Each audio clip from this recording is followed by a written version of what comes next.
Yo! What's going on, Philadelphia Eagles fans? It's your boy, Philly Day One. And Lane Johnson was spotted at practice. So Lane Johnson is probably going to make it to the Tampa Bay game.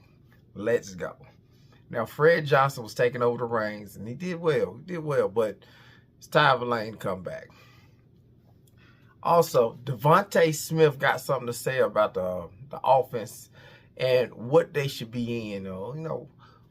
What should be our identity on offense. We're gonna get into it. Kelee Ringo spoke on the opportunity, and he looked pretty happy, y'all. He looked geeked to get out there. I'm hoping he do well. I don't know about y'all. We're gonna talk about that. Zack Baun, as y'all know, as y'all know throughout the week, Zack Baun has been seen in a knee brace.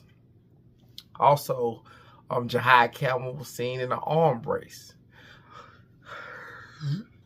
Zack Baun has got great things coming on. He's not on the injury list, so he looks like a full go. He was at practice also, so we're gonna talk about that. And Jason Kelce called in to he called in to the radio show 94 WIP, and he talked about how it was playing in that heat down in Tampa Bay when he was playing. So he kind of gave us a little insight of what they're going to be going through on Sunday. So we're going to listen to that together. Tampa Bay has a couple injuries, guys. I'm not one to be like, yeah, they injured, but Mike Evans won't be playing. They got a couple of receivers in which are really good receivers, really solid receivers down there. And the head coach throughout he talked to us about who might be going, who might not be going. What's weird is Baker Mayfield is on the injury list. So he's going to talk about that, and I'm going to give my thoughts at the end of it. Elliott Schultz-Parks talked about Nolan Smith being out, and he got somebody that we have been talking about all season long about getting Harry Roseman getting that deal done so we can get that person down here. And I'm going to tell y'all why that's a dumb idea. So, let's get it.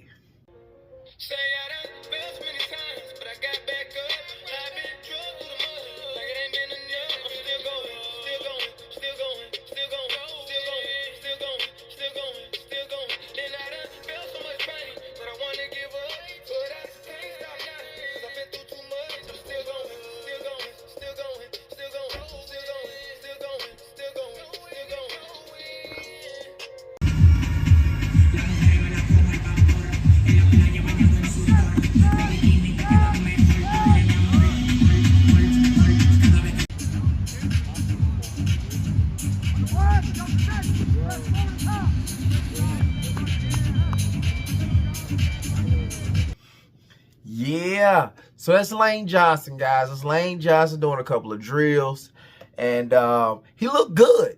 He looked good. He don't look like nothing is prohibiting him. He don't look stiff, nothing like that. So it'd be great to get Lane Johnson back, man. We need every little bit of help we can get in this heat.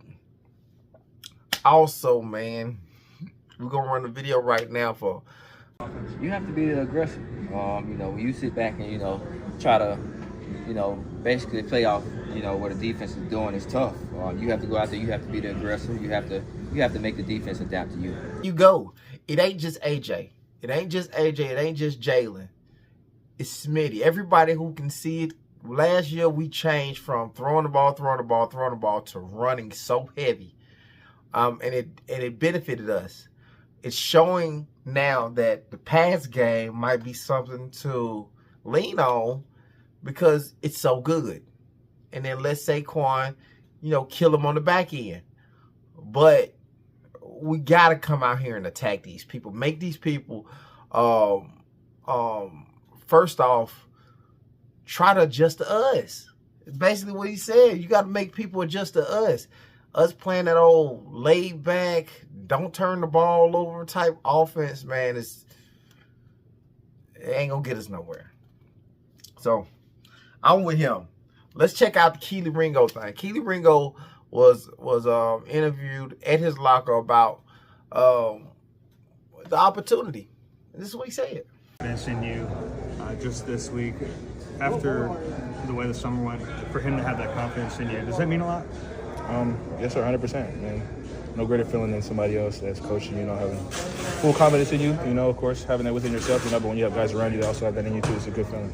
Where is your confidence level based on the way things went this summer and where you are right now? Based on how anything went this summer, that doesn't define anything, no outcome, no results or anything like that, man. I just, each and every single down, just continue to get better, and when opportunities may come, they fall, and I take advantage of them. What are some parts of your game you've worked on since training camp ended? Obviously, we can't watch practice anymore, so just how do you feel you've improved, or what have you been working on?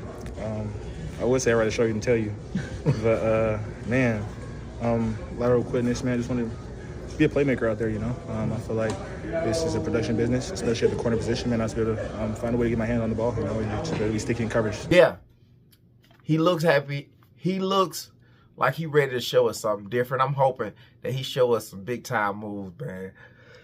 Let's look at some of this here, man. Today before they left, Zack Bond practiced. He was out there. He wasn't seen with a knee brace. He wasn't seen with nothing else. Like recently, he was seen with a knee brace. So the knee brace came off. They did stretches and stuff. His mobility looked good. That's scary to not see Zack Bond on the field. So we got Zack Bond on the field. I'm happy about it. Let's go. You know what I'm saying? Also, Jihaad Campbell was seen wearing an arm brace. And he didn't have that either.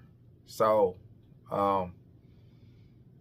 big time stuff. Big time stuff. Let's get into the Jason Peterson talks about his experience going into Tampa Bay in those hot games. Let's listen to it. Is that really tough when you're the opposing team and the other team's used to it? As a player, I always would downplay it, but now that I'm not a player, I'll be brutally honest. Playing in the heat sucks. I would much rather play in the dead of cold, snow, 20 degrees. And we played down in Tampa, actually, a game right after the Super Bowl with Doug, and I think Todd Bowles was just been hired down there maybe. But either way, we go out for warm-ups, and they actually sent us in halfway through warm-ups because everybody was dying and sweating too much out there. Like, yeah, we're warming up. Everybody just go back inside. So it's real. Both teams have to do it, but obviously they're a lot more acclimatized to it. Mm-hmm. No question that playing in the heat in Florida that early is tough, especially for the big guys. Wow. They're going to be huffing and puffing and, cramping, and you got to make sure you get your fluids in. You got to do everything you can. Go in the sauna this week and try and get used to, dealing with it. Yeah, I'm starting to get the feeling, man, hot games suck butt, man. Like those cold games is rather, people are rather having these cold games. They rather do the cold games without the snow, of course. So, man, they moved up there. They moved up there today, right after practice. They went on up to Tampa Bay, I guess, to kind of get a good feel for the heat and stuff like that. And they'll be up there, till Sunday. So let's hope this helps. The climate and the weather it's adjusted to, why they up there, man. Also, Todd Bowles came out to address the injuries on the Tampa Bay Bucks, and this is what he said. All questionable for Sunday, trending in the right directions. We'll see what happens tomorrow with Tristan and Chris. And Baker should be okay for Sunday, but limited today. I think Todd Bowles is lying. I think he's doing a Nick Sirianni. He don't want to tell nobody, yada, yada, yada. And I think that he is lying. Todd Bowles got your quarterback as questionable, but you think he should go? I think he tried to catch us off guard. That is the least of our problems, worried about who he's trying to sneak into the game. You know what I'm saying? I think the weather's more of an issue than anything. And we'll probably be ready for all those guys anyway, or game plan for all those guys anyway. Baker Mayfield included. The only person we probably really ain't giving no thought to being there is Mike Evans. And Mike Evans got some Guantanamo Bay sickness. Nah, he really got an injury. He really got an injury from what I'm hearing. But we gonna say it's that Guantanamo Bay sickness. You know, he don't like not getting them catches. So he out here trying to dodge smoke. Yeah, get out of here. Get out of here. So look, man, let's get into the Eliot Schultz thing, man. This is the final thing for us today, man. Let's get into Eliot Schultz. Talks us going to get Trey Henderson. And I'm gonna give y'all my opinion for why that might not be such a great idea. Nolan Smith, for one, hits IR. Looks like it's going to be at least 4 weeks. Sometime around the bye, we know he'll be back.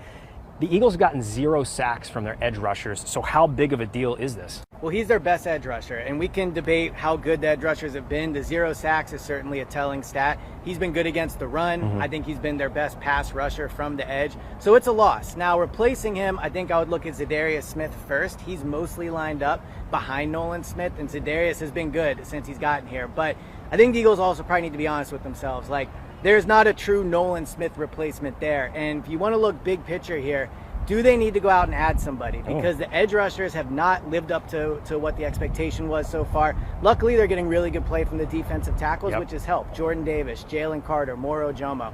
But the edge rushers haven't been good enough. So now with Nolan gone, you said for at least 4 weeks, I wouldn't expect him back until that Packers game, which is in 6 weeks. So I think they're going to be without him for quite a bit. And it's time for them to decide if they want to make a move. So one of those big moves, there's a big name who could be out there because the Cincinnati Bengals are struggling. That's Trey Hendrickson. Do you think that that's actually a possibility? I think it's something they'll explore. I mean, one thing I know from covering Howie for 15 years now is he will call about everybody, and he should. The Eagles have the assets to do it, they have the money to do it, and they have the need to do it. Trey Hendrickson is somebody that we all talked about all offseason, but the difference now is the Bengals season's essentially over. Joe Burrow is hurt, they're 1-2, they're not going to be a playoff team, and Trey Hendrickson's in the final year of his deal. So earlier in the offseason, we talked about it being maybe a first and a second, 2 firsts, and a massive contract. You can probably get him for a third and you just pay his salary the rest of the year. So Trey Hendrickson, one of the best edge rushers in the league. If they can go get him and you add him to this team, that would be a big time. This thing going on all off season,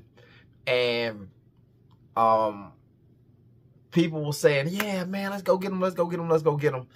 And the same thing I said then is what I'm saying now. Trey Henderson, our ends drop back into drop back into cover sometimes. He likes to send this middle blitz where he sends Jahai Campbell on a blitz, and both ends drop out. Nolan Smith and Jalen Hunt can cover that. They're good at covering that. Nolan Smith is a light outside linebacker, and he moves very, very well. Jalen Hunt was converted in college to be a defensive end.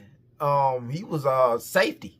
So he covers pretty well. Not safety-like covers, but he moves pretty well. I don't see Trey Henderson being able to do that. You know what I'm saying? You pretty much got the same thing with Josh Huff as far as putting him in coverage. He's a liability. So I just don't think it's a great idea, man. We're fine where we're at, man. We got old guys. We got young guys. And it's only 4 games. So I think we're fine, man. And I don't think it's a Trey Henderson. Like, what we would have to give up for a guy who's going to probably be in his contract year next year, I just don't think it's worth it. So that is all I got for you guys, man. Like, comment, subscribe, and turn those post notifications on so you don't miss no video. And I'm out. Let's go Birds.